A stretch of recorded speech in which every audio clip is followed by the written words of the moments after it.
Breaking news, your bracket, it's already busted, and it's Monday. The games haven't even tipped off yet.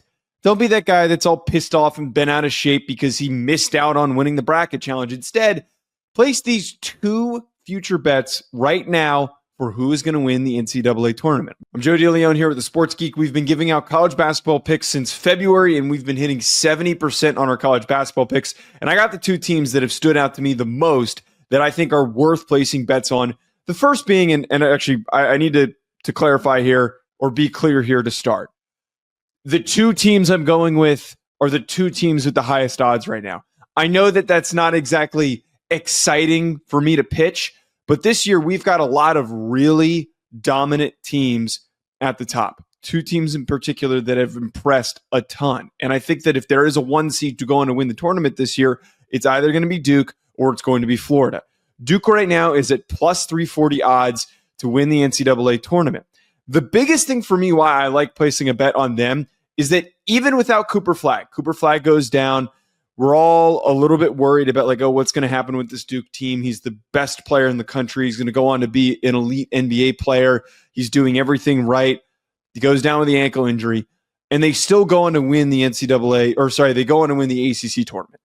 They still win the ACC. That is a very telling sign of a team that has good depth, that is well coached, that doesn't need to rely on scoring from one player to produce. They were able to turn in different directions during their final ACC championship run, and they were able to produce consistent success. And the best part about all this, Cooper Flagg's supposed to be coming back. The timetable for him to return, it doesn't seem like it's super clear. They're probably going to keep that under wraps and try to be as vague as possible for upcoming games. But after they get past the first two rounds, if Cooper Flagg is starting to return to health, even if he's still a little bit banged up, having him in the mix makes that team obviously all the more dangerous.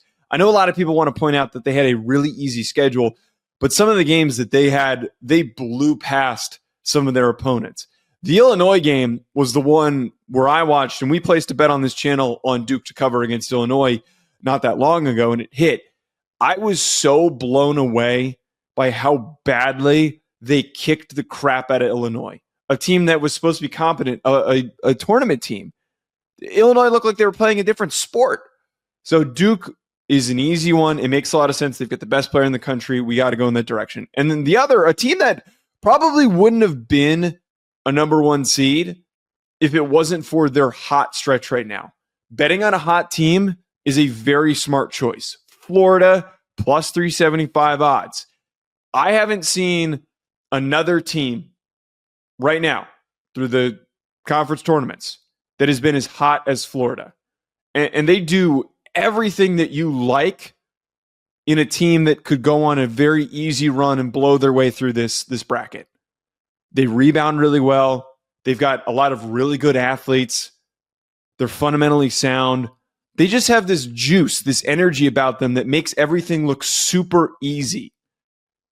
They're checking all of the boxes for how a tournament team is supposed to look. And it's not like we're going with some, team that unexpectedly won their conference because they got hot at the end of the year and they end up being a 5 seed like Michigan is. Wouldn't touch Michigan. It's a team that's been good all year long, that's gone through a couple of bumps and bruises, having to face off with the likes of Auburn and Alabama, the other top teams in the SEC. And that adversity is going to help them. I really love taking Florida in this situation. And I actually like the Florida pick better than I like the Duke one. So Florida plus 375. Folks, let me know in the comments below, who are you betting on? Who do you think will win the NCAA tournament?